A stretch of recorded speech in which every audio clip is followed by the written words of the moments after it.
Afghanistan, December 2012. Dr. Dilip Joseph wasn't a soldier. He wasn't carrying a weapon. He was an American humanitarian, working with an NGO to bring medical care to remote villages in eastern Afghanistan. That morning, he and two Afghan colleagues had finished their visit to a rural clinic in the mountains of Loghman province. They were headed back toward Kabul in an unarmored vehicle. No military escort, no backup. They had done this before many times without issue, but this time, they never made it back. A group of Taliban fighters ambushed their vehicle. The road was isolated, surveillance was minimal, and the Taliban were waiting. The men were ordered out of the car at gunpoint, searched, blindfolded, and marched off the road, disappearing into the hills. The kidnappers quickly realized they had a high-value hostage, an American doctor.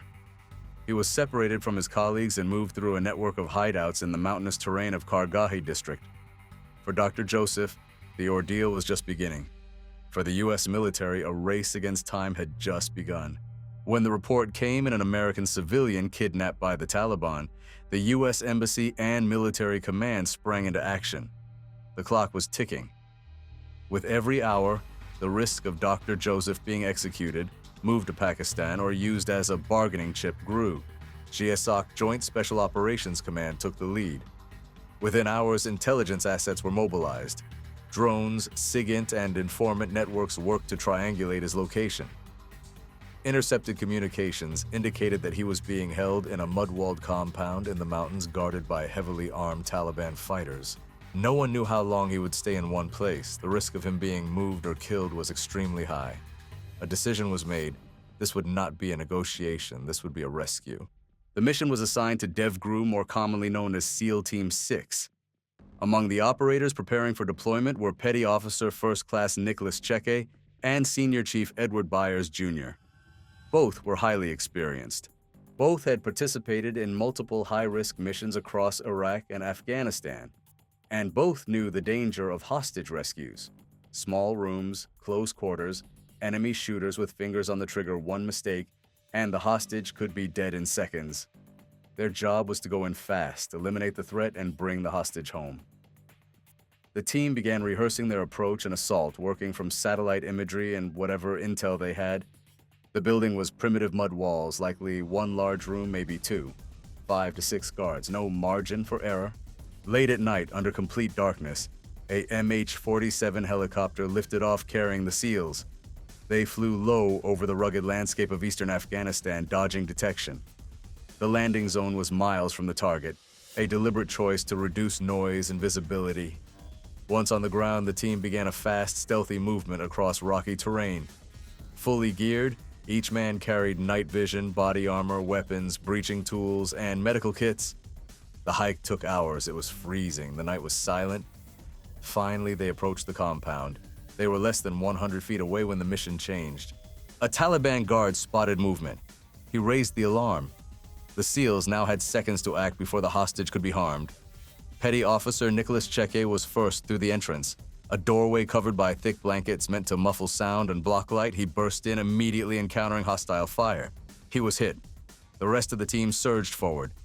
Senior Chief Edward Byers followed Cheke into the darkness, rifle at the ready, heart pounding. Inside the room was chaos. 5 armed fighters, 1 hostage. No lights, no space. Byers had seconds to assess, decide, and act. As the SEALs breached the doorway, chaos exploded inside the small compound. The room was barely lit, just enough for night vision to give ghost-like images of shadowy figures moving in a blur. Dust, gunfire, screams. Petty Officer Nicholas Cheke had led the charge, crashing through the entrance. He took fire immediately from close range. Hit badly, he collapsed inside the room. Seconds behind him, Senior Chief Edward Byers entered. What he did next would become one of the most heroic moments in modern special operations history. There were at least 5 Taliban fighters inside the room. One was reaching for a weapon. Another was yelling commands. A third moved toward a shape in the corner, Dr. Dilip Joseph.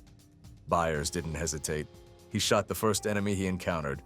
In one movement, he tackled another fighter who was lunging toward the hostage, wrestling him to the ground and holding him down by the throat. Then he heard something. a voice in English. Byers called out, demanding the hostage identify himself. A voice answered from the corner, "It's me. I'm here. I'm the doctor." Byers rushed over, throwing his body across Dr. Joseph to shield him from stray bullets or suicide vests. Anything. At that point, the room was still not secure. A Taliban fighter suddenly rose up behind Byers. Another SEAL quickly fired, eliminating the threat. In the middle of this storm, Dr. Joseph clung to life beneath Byers, protected by a man he had never met. With all threats neutralized, the SEALs swept the rest of the building and confirmed no additional combatants remained. The hostage was alive and miraculously uninjured, but one of their own was down, Petty Officer Nicholas Cheke. Time was critical. As one team worked on stabilizing the hostage, others rushed to assist Cheke. He was badly wounded and unresponsive. The decision was made to extract immediately. A medevac was called, and the team began a fast exfil under night cover. The helicopter ride out of the valley was silent. Dr. Joseph sat stunned, still processing what had happened. Beside him, a SEAL medic worked furiously to save Cheke's life. Despite their efforts, Petty Officer Nicholas Cheke was pronounced dead shortly after arrival at Bagram Air Base. He was 28 years old, a highly trained operator, a warrior who had charged into darkness to save a man he never knew. His sacrifice made the mission a success. Dr. Joseph survived. Because of Cheke, because of Byers, because of an entire team willing to risk everything. Dr. Dilip Joseph was safely returned to his family after several days of debriefing and medical evaluation. He later published a memoir titled "Kidnapped by the Taliban," describing his ordeal and the incredible bravery of the men who rescued him. But for the SEAL community, the price was deeply personal. Nicholas Cheke was posthumously awarded the Navy Cross, one of the highest awards for valor in combat. His courage in breaching the room under fire, knowing the risk, saved lives. Senior Chief Edward Byers was awarded the Medal of Honor. In 2016, President Obama presented him the medal, noting his extraordinary heroism, tactical skill, and composure under fire. Byers became one of the few living recipients of the Medal of Honor in the global war on terror. He was the second Navy SEAL ever to receive the Medal of Honor for actions in Afghanistan. In the years since, the story of that mission has inspired many. But most of what happened, how the intel was gathered, the movements of the team, the names of other operators will remain classified. Remember to like, subscribe, and comment so you don't miss out.